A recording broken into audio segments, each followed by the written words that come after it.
Un certain regard, une émission au service de l'écologie et de la transition énergétique. Un certain regard, émission présentée et animée par Christophe Normier.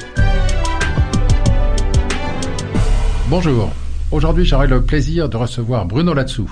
Militant sur ces enjeux de l'environnement, il nous parlera de l'environnement et des énergies renouvelables. Puis dans un deuxième temps, j'aborderai quelques points d'actualité en lien avec les enjeux de l'environnement et de l'énergie.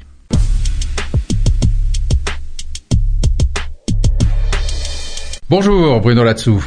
Vous êtes un militant. Bonjour. Vous êtes militant dans une association de collectifs de protection de l'environnement et notamment en particulier sur l'Occitanie. À votre avis, la politique de l'énergie est-elle compatible avec le respect des différentes lois sur l'environnement ? La question est large.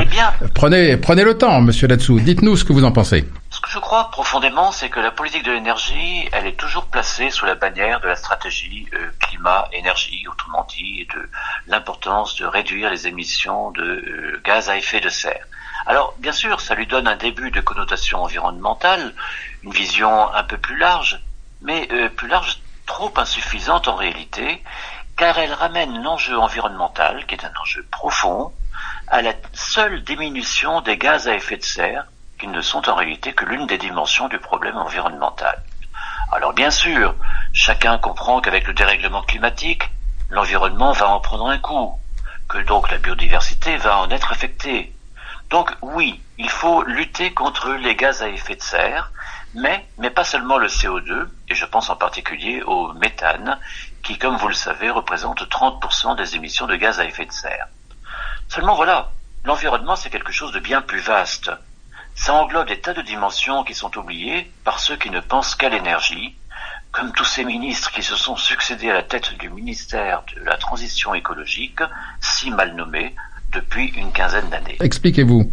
Mais oui, parce que l'environnement, ça recouvre des enjeux très vastes, qui concernent d'abord la nature, et donc les sols, l'eau, c'est-à-dire l'eau des hommes et des troupeaux, qu'il ne faut jamais oublier, les zones humides, les zones naturelles, les forêts qui sont notre poumon naturel, la faune, la vifaune, les chauves-souris qui régulent le monde des insectes, voilà, toute la nature au sens large. Et puis également, bien sûr, le cadre de vie et la santé de ceux qui vivent dans la nature, proches de la nature, les ruraux qui sont à la campagne. Sans oublier enfin les paysages et le patrimoine, pour tout dire, la beauté du monde. Ce qu'on pourrait dire aussi, finalement, ce que vous venez de nous décrire, c'est l'univers du vivant. L'univers du vivant qui, dont la protection est inscrite dans la Constitution au travers d'un texte que tout le monde a oublié, malheureusement, qui s'appelle la Charte de l'environnement, qui devrait donc s'imposer à tous les aménageurs et au pouvoir public, et qui est évidemment bien supérieur à la politique sectorielle de l'énergie. Vous voyez que je reviens à l'énergie. L'énergie, c'est un tout petit problème, important, mais qui ne comprend pas l'ensemble du problème des enjeux de l'environnement. On sent bien que ce n'est pas le même niveau. Pourtant, nos gouvernants, en tous les cas par le passé, je vous l'accorde, ont trop souvent pensé le contraire, par facilité, mais aussi malheureusement par soumission à des lobbies tels que le lobby des énergies renouvelables et aux fausses promesses de celui-ci. En fait, si je comprends ce que vous me dites, en filigrane quand même, c'est que certaines énergies seraient plus impactantes que d'autres pour l'environnement. Alors, face à cette question, comment situez-vous les enjeux de l'éolien sur leur impact dans l'environnement au sens large tel que vous venez de le décrire, l'impact sur le vivant? Ah oui. Vous avez profondément raison. Et puisque vous parlez de l'éolien, l'éolien a quasiment tout faux en matière d'environnement. D'abord, il ne contribue pas, du moins en France, à décarboner notre pays, puisqu'il est couplé au gaz fossile à cause de son intermittence. Il faut bien le remplacer, notamment lors des périodes de pointe, lorsqu'il n'y a pas de vent. D'autre part, il détruit profondément les espaces naturels, en particulier la faune volante et leurs habitats. Il détruit la beauté du vivant, les paysages, le patrimoine hérité de nos anciens, quelquefois des lieux de mémoire aussi. Vraiment, l'éolien a tout faux. Au plan environnemental, c'est la pire des solutions. Il détruit la faune volante, je comprends, notamment tous ces oiseaux, ces rapaces, ces passereaux, voire ces chauves-souris qui volent à des hauteurs, à des faibles altitudes, mais vous dites qu'il détruit aussi leurs habitats.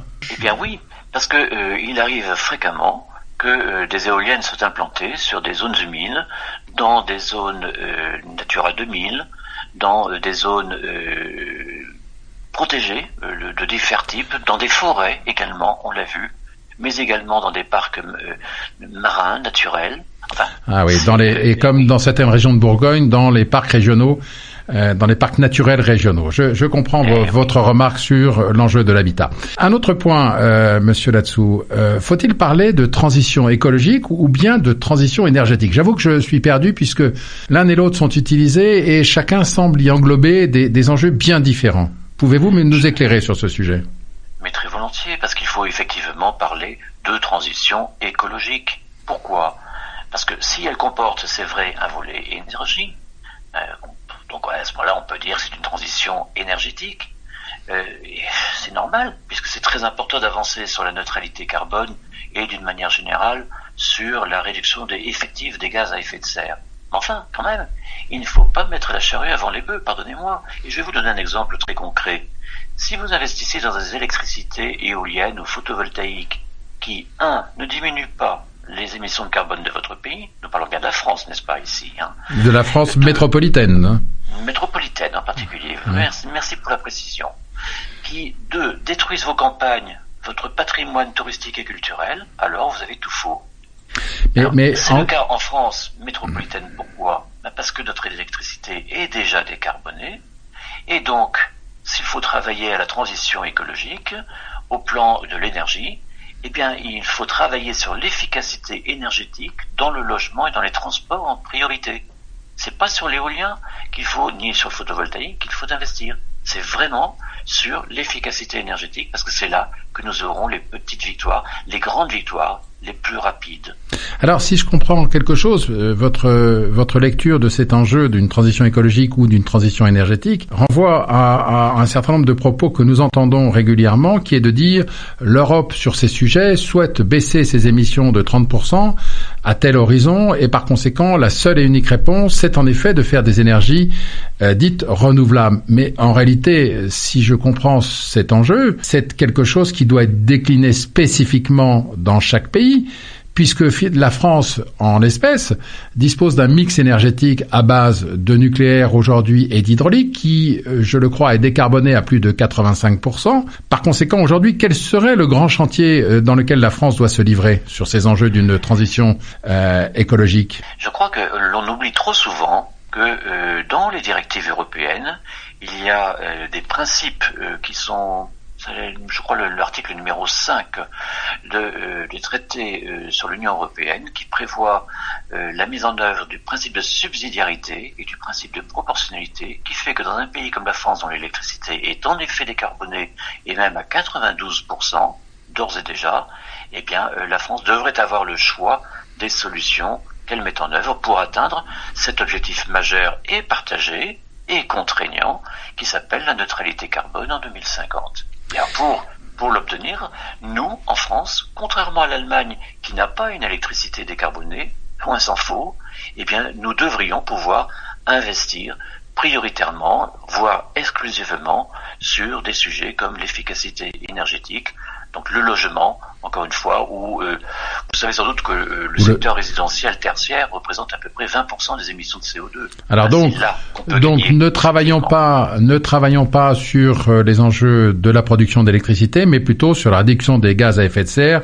sur l'industrie, le transport et l'habitat. J'ai bien compris. Exactement. Pour vous, qu'est-ce qui est le plus important?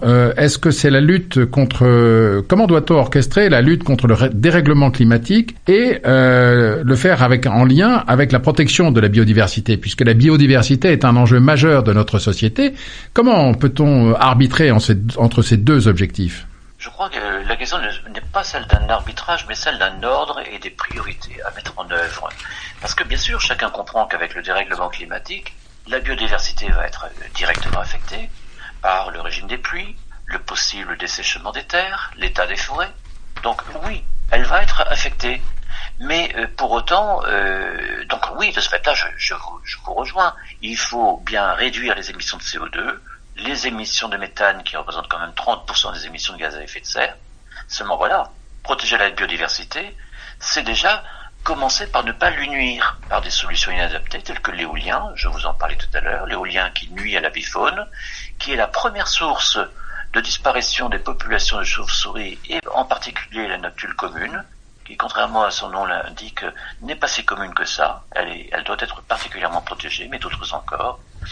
Le photovoltaïque également, qui est une solution inadaptée. Prenez par exemple ces projets incroyables qu'on ose appeler l'agrivoltaïsme. En fait, qu'est-ce que c'est que l'agrivoltaïsme? C'est venir poser des panneaux sur des piquets dans des terres agricoles ou pastorales. On se garde bien de changer l'affectation des parcelles sur le cadastre. C'est vraiment du contournement de la loi.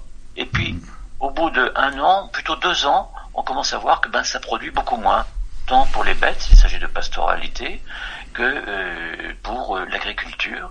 En dehors de cas très particuliers, l'agrivoltaïsme n'est pas une solution, en tout cas c'est une solution qui ne contribue pas à l'objectif de ceux qui sont nos terres, c'est-à-dire nourrir la planète. Si je comprends bien, monsieur Latsou, finalement, protéger la biodiversité, les espèces, leur habitat, les zones humides, c'est clairement d'ailleurs notre premier devoir, comme cela d'ailleurs, je crois, a été programmé au Congrès mondial de la nature à Marseille en septembre 2021. Alors finalement, entre ces deux mots, lequel doit-on choisir? L'impact sur la biodiversité ou la production de CO2? Moi, ce que je dirais, c'est qu'il faut avant tout agir dans l'ordre. Donc, par conséquent, toute décision dans le domaine de l'énergie doit être assise sur une vision claire des intérêts de l'environnement, c'est prioritaire, mais aussi sur des études d'impact qui soient de vraies études d'impact sincères. Et c'est la raison pour laquelle, je le signale au passage, il est vraiment urgent de supprimer la dépendance des bureaux d'études qui font ces études d'impact envers leurs commanditaires. Ce que vous dites à mots couverts, c'est qu'en effet, tant que ces études seront menées par des instituts qui seront juges et parties, nous n'arriverons pas à avoir une étude objective. Je vais maintenant poser une dernière question. Quels sont les moyens qui permettraient, selon vous, de mettre en cohérence la transition énergétique et la protection de l'environnement? Premier moyen, transférer la direction de l'énergie qui n'a rien à faire au ministère en charge de l'environnement, la transférer au ministère de l'Industrie. Deuxièmement, former nos élites au respect prioritaire de la charte de l'environnement dont je vous parlais tout à l'heure, clarifier que le code de l'environnement est complètement prioritaire sur les autres codes, en particulier celui de l'urbanisme. Et là, j'entends la formation des préfets, des commissaires enquêteurs et surtout des juges qui ne sont pas forcément très compétents en ces matières. Et enfin, troisième point, mettre en place le projet de défenseur de l'environnement sur le modèle du défenseur des droits qui a fait l'objet d'un rapport déposé par la députée du Var, Madame Muscotti, au mois de juillet dernier, avec des outils magnifiques pour protéger finalement notre environnement, un moyen génial, vraiment créateur de consensus, qui pourrait peut-être réconcilier enfin les énergéticiens et les environnementalistes. Voilà, cher monsieur, ce que j'en pense. Alors en un sens, et merci de votre conclusion, le guide majeur pour ces choix serait avant tout finalement le respect du vivant. Un grand merci Bruno Latsou pour cet entretien. Je vous en prie.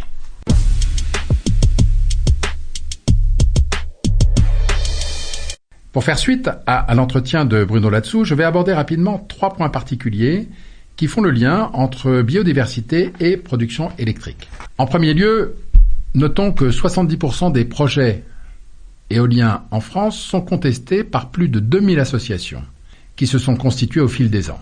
Notons que dans une volonté d'accélération des processus d'implantation de nouveaux parcs, le pouvoir politique en place a décidé d'un certain nombre de mesures, comme par exemple la suppression du premier niveau de juridiction. Les associations ainsi ne peuvent plus contester un projet qu'à travers une action en cours d'appel. C'est un dispositif législatif qui a été pris dans un objectif de réduire les temps d'implantation de ces machines. Je citerai 3 exemples. Le premier exemple, c'est celui d'un parc éolien situé à Cussy-les-Forges dans l'Yonne. Ce parc a été construit en novembre 2021 et se trouve maintenant en essai et en fonctionnement depuis le mois de février 2022. Or, depuis 1 an, ce parc fait l'objet d'une contestation devant la Cour d'appel de Lyon. Mais incroyable, l'appel n'étant pas suspensif, la production du site a pu démarrer alors même que sur le fond, le sujet n'a pas été accepté ou refusé. Sur le terrain, l'association locale se bat pour que la biodiversité soit prise en compte.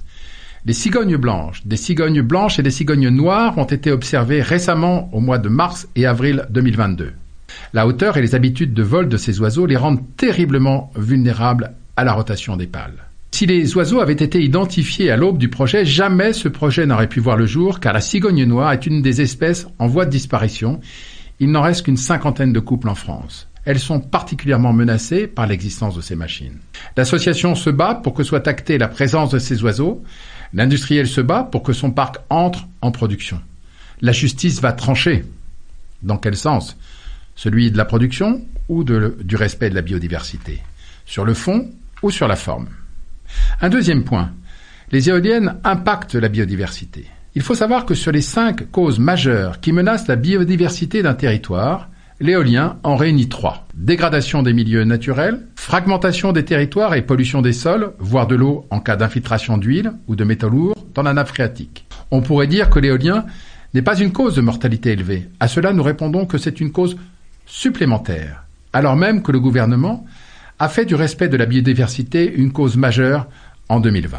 Rappelons que sur 97 espèces d'oiseaux victimes des éoliennes en France, 75% de ces espèces font l'objet d'une protection forte au titre de la biodiversité. Dernier point, sur l'impact de ces machines sur les populations. Selon un sondage d'Opinionway de 2022, 60% des populations qui vivent dans des zones rurales souhaitent arrêter ou limiter le développement des éoliennes. Évidemment, lorsqu'on est en ville, le développement d'une éolienne, c'est vu comme quelque chose de totalement abstrait, de loin. Alors évidemment, la question doit être posée au plus près des éoliennes, c'est-à-dire dans des zones rurales.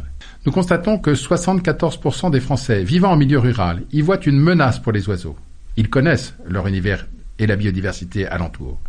Un chiffre d'ailleurs qui fait écho à la récente condamnation de la société américaine Easy Energy, qui est une filiale d'une grosse entreprise américaine d'énergie, laquelle a été condamnée à une amende record de 8 millions de dollars pour un dédommagement pour ne pas avoir pris en compte des mesures permettant d'empêcher la mort de 150 aigles.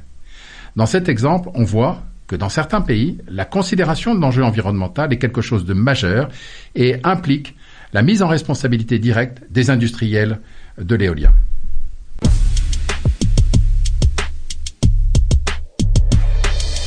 Notre prochaine émission aura pour objet l'étude de l'intermittence. Représente-t-elle un enjeu pour les énergies renouvelables ? C'est ce que nous verrons. Un certain regard, une émission au service de l'écologie et de la transition énergétique. Un certain regard, émission présentée et animée par Christophe Normier.